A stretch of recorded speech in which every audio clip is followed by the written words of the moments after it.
Philadelphia. And it's still real to me, damn it, with Country Ham, Fatback, Randall Cunningham, QB1, riding shotgun to in the driver's seat, the Howie JJ. What's up, Howie? Country Ham, baby. Country Ham. And in the back seat, the man, the myth, the man who broke Wahoo's leg, Double J, Jeremy Johnson. Yes. What's up, Jeremy? Hey, man, what's up? Good times right now. Good times. We are headed back from AEW House Rules in Huntsville, Alabama.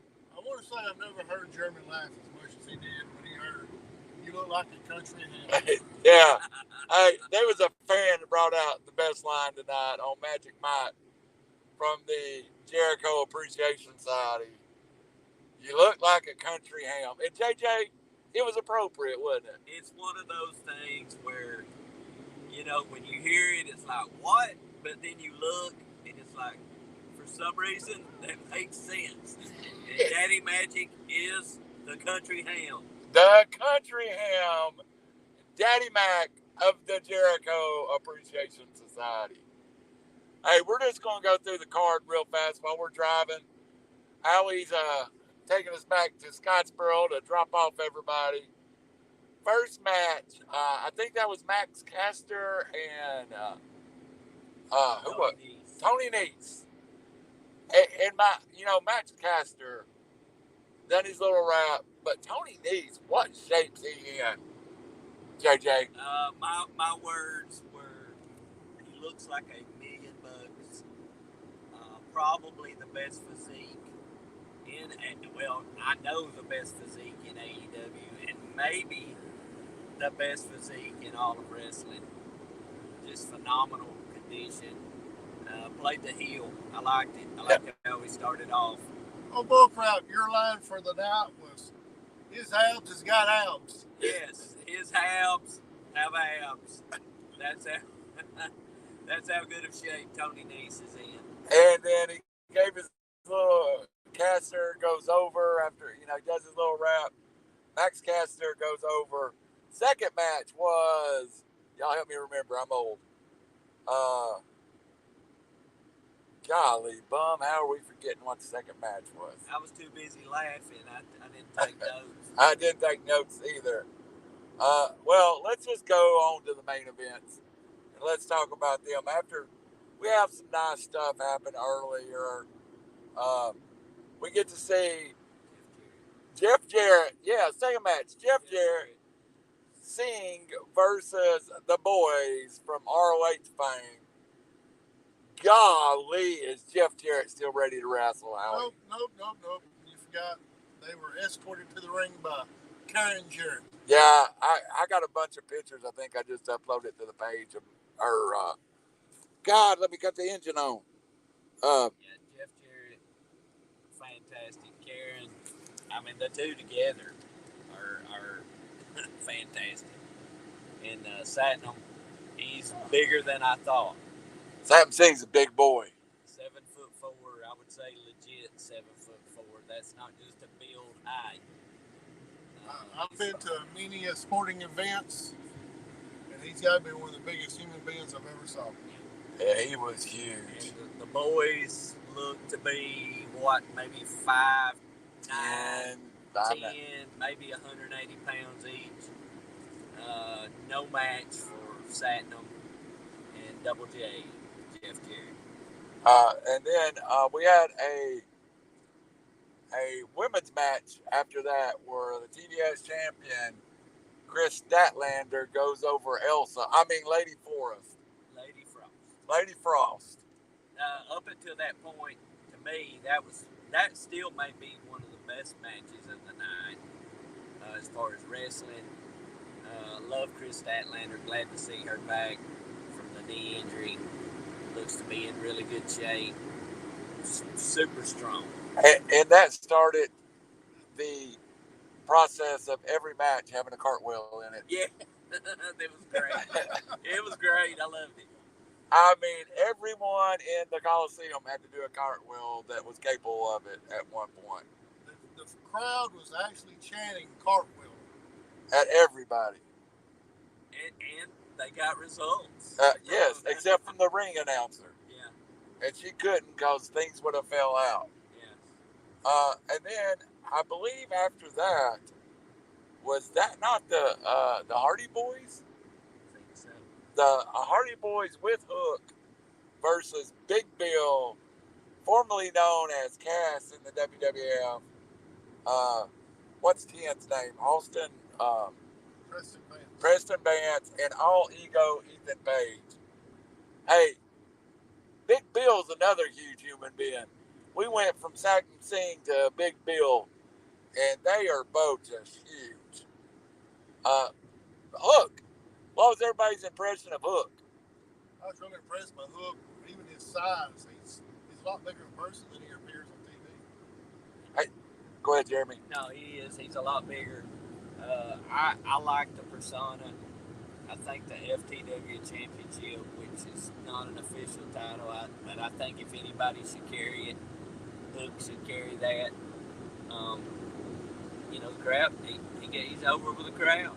He was hugely over, and they used the contract. This was supposed to be an Ethan Page contract match, but they used Ethan Page at the end of it with the Hardy Boys and Hook, and basically they went and shook hands with everybody in the ring at some point.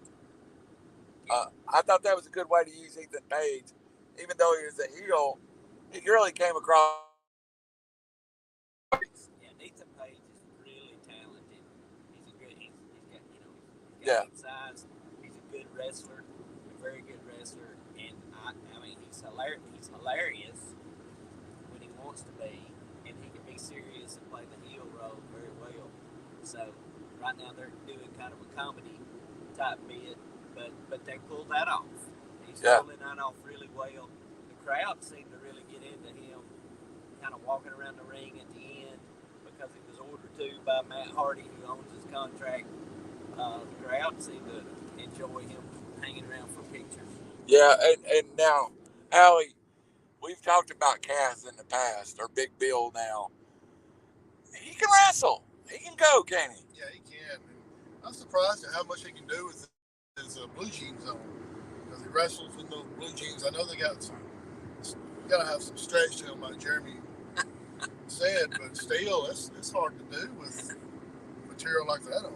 Yeah, I'm 100% with you. He, not only is he big, and I've used the term twice. Once was with Tony Nese, but Big Bill looks like $1 million too. He does. He's got abs. He is put a lot of work. He's not just a big guy, tall guy. He has a physique to go with that height for sure, and he can move. The bad thing about it was Hardy giving that speech before the match, saying that it was for no, I take it back. It was Ethan. Yeah. They gave the speech saying it's for my contract. If we win, I get my contract back. Well, that gave the match away right there. Who was going to win? Yeah. Well. Yeah. Good point.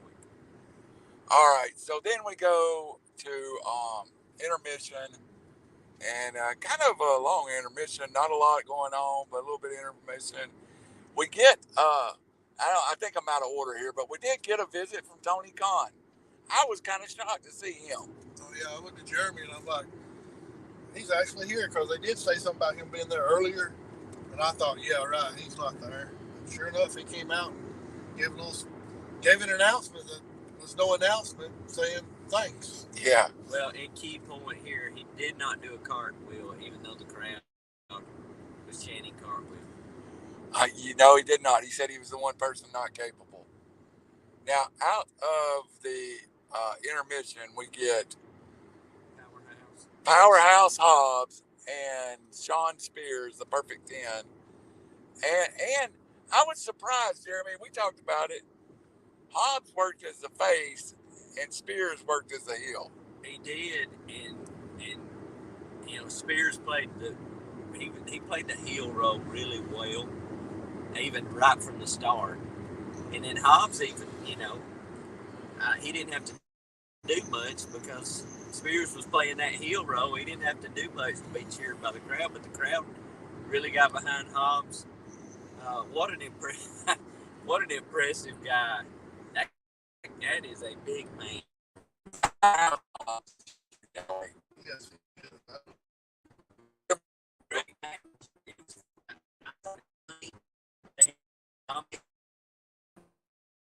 Really, really good, and most guys wrestle really well. I enjoyed it a lot. One of my favorite matches tonight, to be honest. No, it was. All right, then we get into, and again, I might be out of order here. Was that the 4-way after that? No, it was it the Aussie? Oh yeah, Aussie Open. Kyle, whatever, Kyle Fletcher versus local guys. All I ever picked up. Yeah, from Huntsville area. I didn't catch the name because the entrance music was so. I think it's Conrad Thompson's pool boy. Yeah, It may be. He wrestled like the pool boy too, so he took a beating. I was impressed with Kyle Fletcher. I was. He's got a baby face. He really, on TV, I've seen him wrestle last week. He doesn't really. You think, this kid, he's a lot bigger than you think. A lot bigger guy. He can wrestle. I actually think differently of him after this. He's a talent. Now we had one more singles match right in that part. Was it? Well, I can't remember, but let's go on to Let's get to the 4-way. The 4-way, because I've got a picture that's going to represent the 4-way. That picture is going to represent it. I'm sorry. So I want to quote a rap star from my day. Baby got back. That match. There's a lot of back in that match. I would just say that. I'm a new fan of Sky Blue. That's all I gotta say. Anna Jay. So are you technically saying you're going to back Sky Blue from now on? No, I'm an Anna Jay backer. I mean, Anna Jay's been my girl from day one. Well, so I was talking back. Yeah, I'm still that. And then all that aside, it was a good match.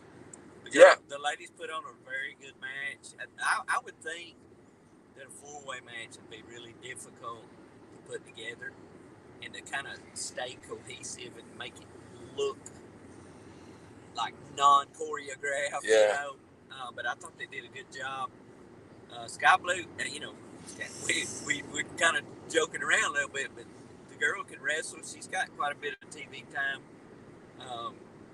She's got some ability there, and her probably being the greenest of the 4. Yeah. With the veterans, with the champion Tony Storm, and then Dr. Britt Baker. Randall's personal favorite, Dr. Britt Baker, and Anna Jay. DMD. But guys, is she not like one of the 4 or 5 most over people in AEW? The crowd. Listen, did you notice the crowd when she came out? Yeah. Responded to her entrance more so than the champion, more so than Tony Storm. Who kind of looked not like the Tony Storm of OnlyFans. He kind of looked a little, had her hair up, kind of looked crazy. Great match. Of course, Tony Storm retains. But I know the match we skipped over. I want to go back over.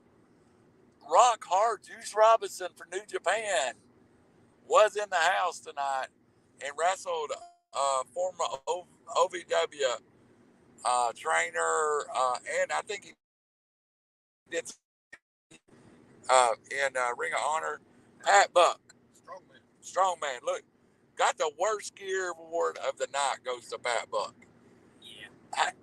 I mean, Jeremy, it kind of ruins how good he is in the ring. It's funny how the presentation matters. It doesn't matter how good you are in the ring. But he's impressive. He's in great shape. He looks good. But that gear, No, I know this is being nitpicky, right? Because it was a good match, and he did a great job. But his gear, man, it's like somebody needs to help him out a little bit. But it was a good match. Howie, I heard the line out of you after we brought up the Carnival Strongman. You can't unsee it. So, did you see a Carnival Strongman the rest of the night? Oh, yeah, absolutely. Yeah. Complete with a weight belt and everything. The only thing, like the man in front of us said, the only thing he's missing is a little mustache. With the wax and the pointed tips, yeah, for sure. Now, before we go to the main event, fairly easy parking, fairly easy in. Von Braun for wrestling, it's built for it. Yeah. The guy said it was 10,000 for a concert, I guess, but really for wrestling, it's probably 8,000, and it was probably 50% full tonight. Would y'all say that? Maybe 6,000, and probably a crowd that was actually there. I guess 3,000 to 3,500. It was a nice venue, Howie, and you. This is the second time we've been there. I've been to several matches there between AEW and WWE, and there's not a bad seat in the house. No, there's not. I've been to other events there besides wrestling, and it's just a good arena. I've even set up there in the 300 section there, and it's not bad at all. Yeah, right.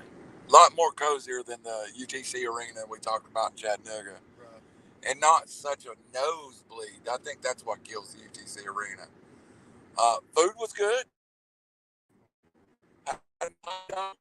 Jeremy had some chicken fingers. How were they? And a hot dog. And a hot dog. I was hungry. Jeremy was hungry. Were they good? They were fantastic. Perfect. Would they have been fantastic if you hadn't been so hungry? Yes, they were good. The fries were good. Lines were long because they didn't have. It wasn't all open. It wasn't all open, so I don't know if they just kind of estimated what they thought would be necessary. There was some long lines pre-show. I think during the intermission there wasn't that much of a line at the concessions, but they moved everybody through pretty fast. So, but I like Probst Arena there at Von Braun. It is nice. I really do like it. And our seats, by the way, I know how he picked those seats out. Excellent. Very good seats. Probably the closest to the action I've ever been, for sure.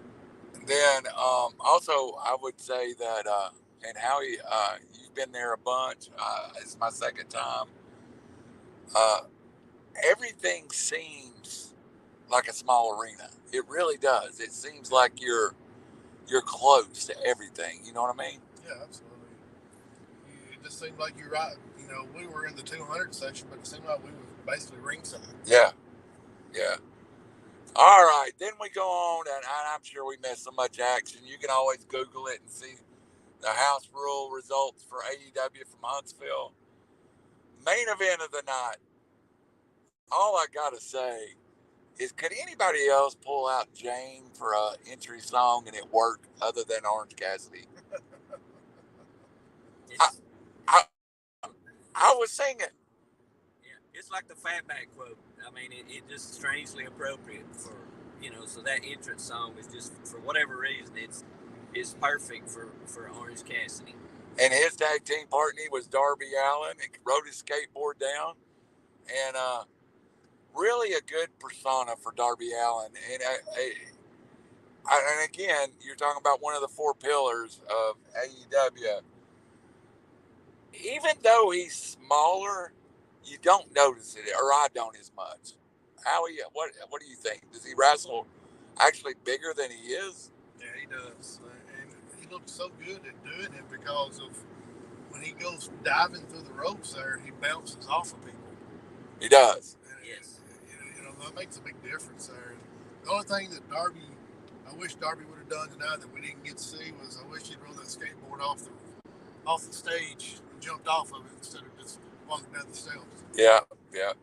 All right, Jeremy, before the show, what do you think of the whole Daniel Garcia and Daddy Magic not being there, and he was going to take on Darby and Orange? but it was all a ruse. How do you think they played that out for a house show? It was kind of a little storyline. Yeah, no, I liked it. I thought it was a heel move. Obviously, but we sat there and go, okay, is Jericho here?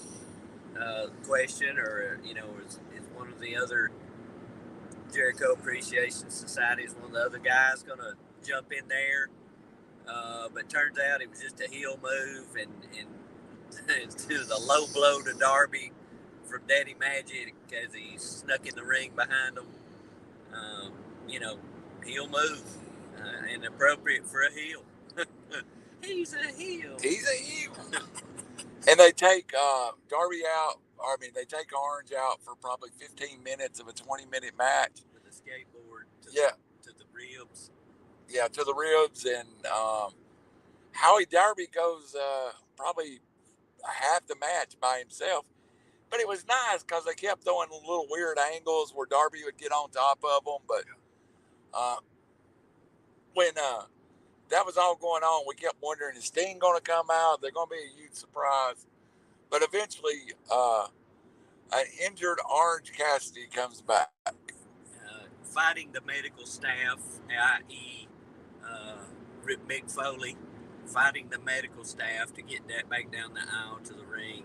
The medical staff being a.k.a. Mr. JL, Jerry Lynn from ECW fame. Now, we have about 10 minutes in the ring.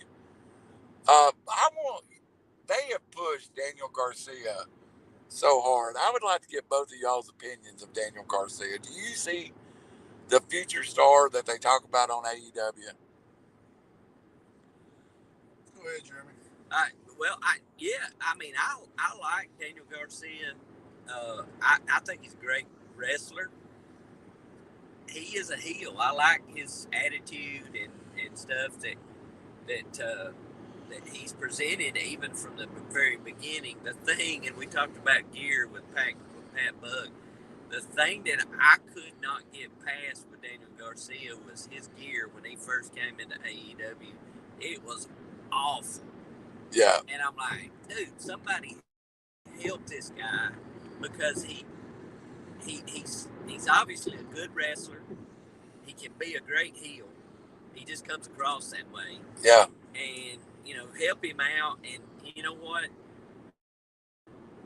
People criticize Jericho, but his association with Chris Jericho has done nothing but help him.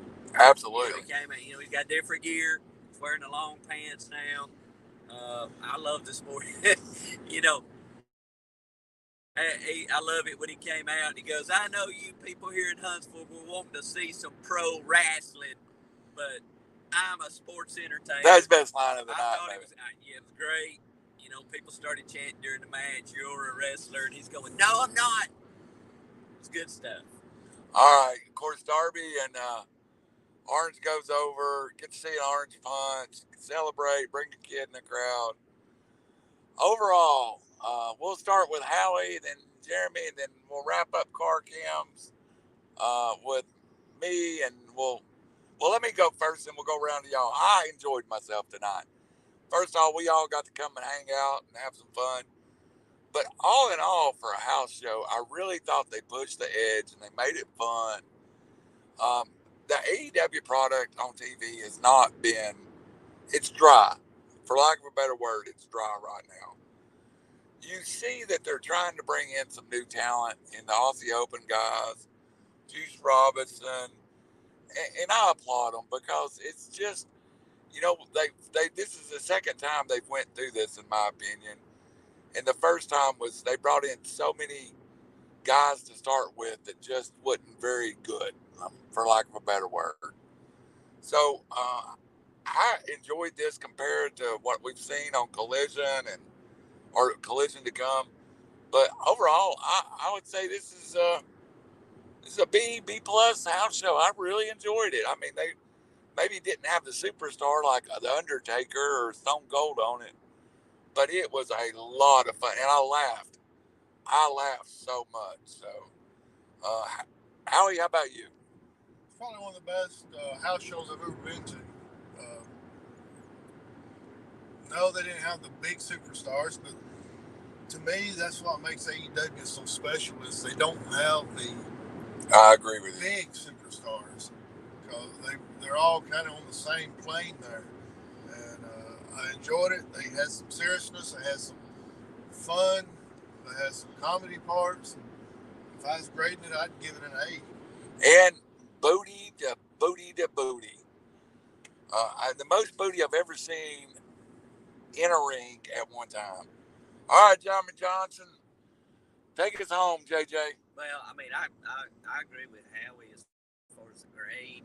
I'd give it an A because I always go. That's what they do as far as to be entertaining. I was really entertained. I laughed. It just the comedy, the skill. I mean, there wasn't a bad match on the card. Every match was good, and I give it an A. But I will say this: those guys work a lot. To me, they work loose. Yes. On a house show because they're not as rigid, and they're trying to keep TV storylines going, and they just seem like they were having fun.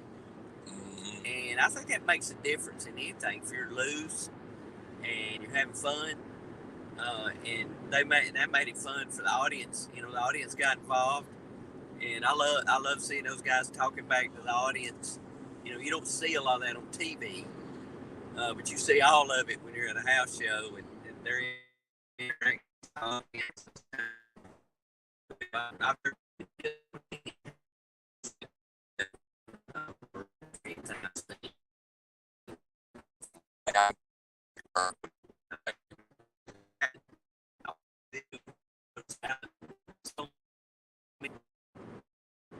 for long years, making big pictures, signing autographs, along the rail and everything, and that that says a lot to me about the talent themselves. But they're trying real hard to connect with the fans. With what they do. I think the AEW product shows better in a house show than it does TV. And you didn't see we did see 2 or 3, but you didn't see any missed spots, really. No. Like we see on TV weekly, we saw maybe, I think there's 2 of them pointed out tonight. Yeah, there's a couple of bad fits, but you really can't. And other than that, it was pretty much spot on. Yeah. And I think that goes back to them being loose. Yeah. Just having fun and not overthinking things too much, probably. But they just looked at every wrestler looked like having fun out there. Sure did.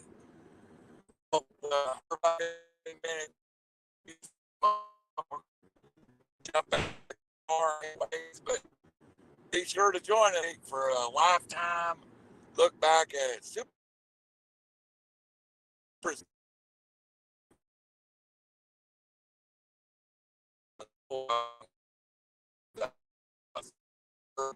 Howie, you may want to sit down the road.